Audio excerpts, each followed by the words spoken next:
they won, and that's the most important thing, as we know. They did, and they bounced back. I think a big concern coming out, obviously, last week, the 2 games they played in the 4 days, saw a lot of issues pop up. They had the long week to kind of address some of those things, and look, they put a point of emphasis on on a couple different things, right? They wanted to be able to run the ball again. They did that. They wanted to be able to take care of the football. They did that. They wanted to be able to take the ball away. And I don't care what it looks like. You got 2 takeaways in that game, and you were able to score 14 points off of it. That's the difference, right? And I know the interception, it went right off the tight end's hands. The point is you still got to make the play. Correct. You did, right? The fumble was kind of weird. It looked like Carr kind of ran into the left guard. Was just a little loose with the ball, and you make him pay. I mean, you jump on the ball and you get it. And even, man, the first play of the game, I think it was it Khalif Raymond who recovered that fumble? Yeah. When there was a quick little center quarterback exchange there. I mean, a play like that could be disastrous for the rest of the day. I mean, if you get the ball and you fumble the first play, that could be disastrous. So even that was a good, a bit of an underrated play. But sure, was it as perfect as we all wanted? No. Did we all want to blow out in a statement game? Yes, we did. But I wasn't surprised, in the least, to see the Saints at least fight their way back into that game, because with Derek Carr and with some of the other guys they have, I mean, that's not a bad football team. It's a team that's playing for the playoffs still and playing for their division, right? So you knew that you were going to get their best punch. You knew that they were going to hang around and try to make it a game, which they did. But we found a way to close it out at the end. Defense found a way to get a 4th down stop. Offense found a way to put together a drive there at the end and take a knee and ultimately get out of there with the win. So. I'm feeling pretty good about this team sitting here right now. I think it was 11 snaps. Obviously, he got a sack on his first play and had the penalty, which by the rule, whatever. But what do you think of Bruce Irvin? Well, he made an impact, yeah. Right? I mean, he definitely made an impact, and that's what he was brought here for. He wasn't brought here to be a 50-snap game guy and go be, the stud and set the edge, and he was brought here to be a 3rd down specialist, to be a guy that can help get after the passer. And I think it was his first snap, they dropped him back into coverage.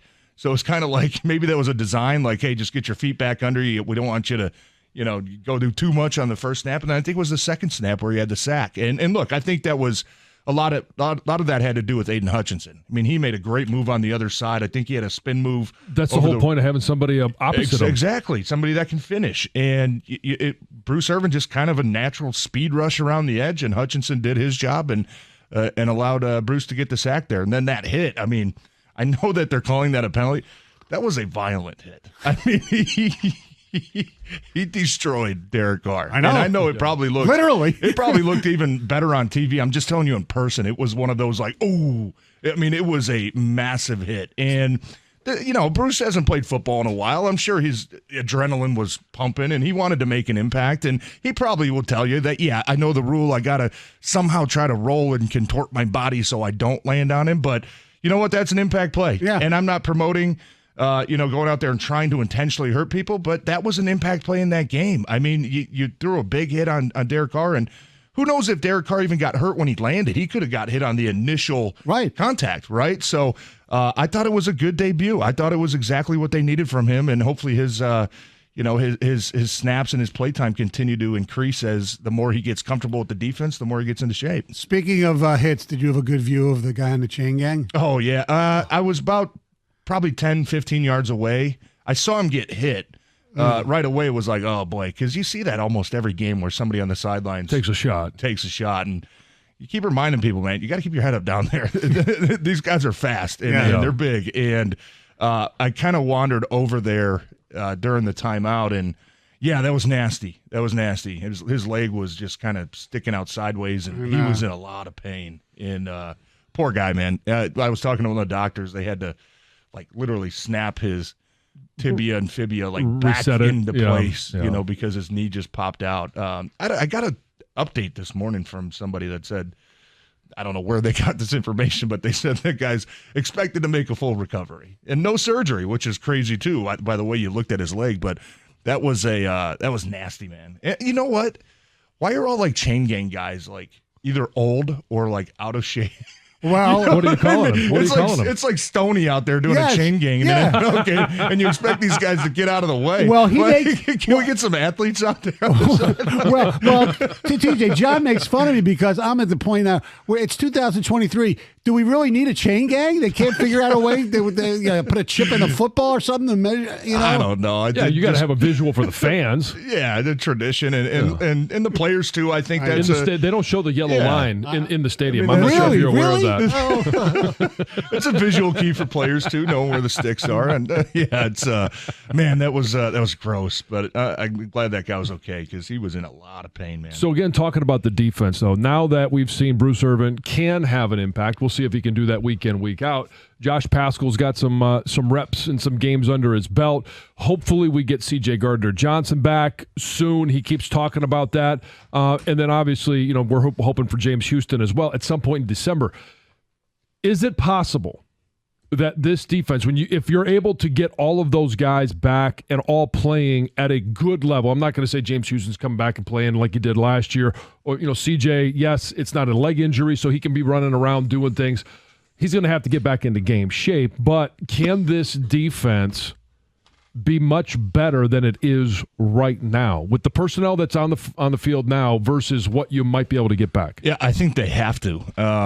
And look, if you get CJ back, I mean, that would be probably the number one guy I would look at to say could probably help them the most because that's where it looks like a lot of the issues are. It looks like the secondary, the zone coverage is just way too many holes. And then anytime they're in man coverage, it's just like you hold your breath. You're like, oh my goodness, like I don't know. And look, they've got some guys that scrap. They got some guys that are high effort guys. It's just, and I don't mean to be disrespectful, but you got to execute. And you got to have talent too, right? And I'm not saying that they've got a bunch of bums. I don't believe that. But I do think that this secondary took a hit when they were counting on two guys that they brought in with Mosley and with C.J. Gardner-Johnson not being available for most of the season.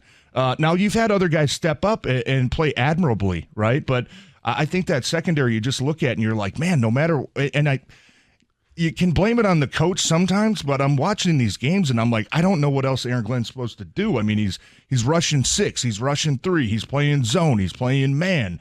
And, Derek Carr is still just kind of dinking and dunking down the field. And you're like, man, like what is the answer to that? I don't know. And that kind of leads me back to, the players just have to play better. It is what it is. Or the players just have to be better. It's like my golf game, LOFT, I've lost. Lack of freaking talent. And they don't have a lot of great talent in the secondary. And I think that's fair to say. Yeah. I think that's fair to say. And I don't think that's disrespectful. It just is what it is, right? Yeah. But then you have to find creative ways to put those guys in good positions to succeed, right? And I thought the one play yesterday that would have made me feel a lot better when Brian Branch jumped up and tipped the ball and it circus catch from Olave. I mean, Jerry Jacobs was in a great spot ready to pick that ball off. I know. That would have made me feel a lot better if they would have got that play.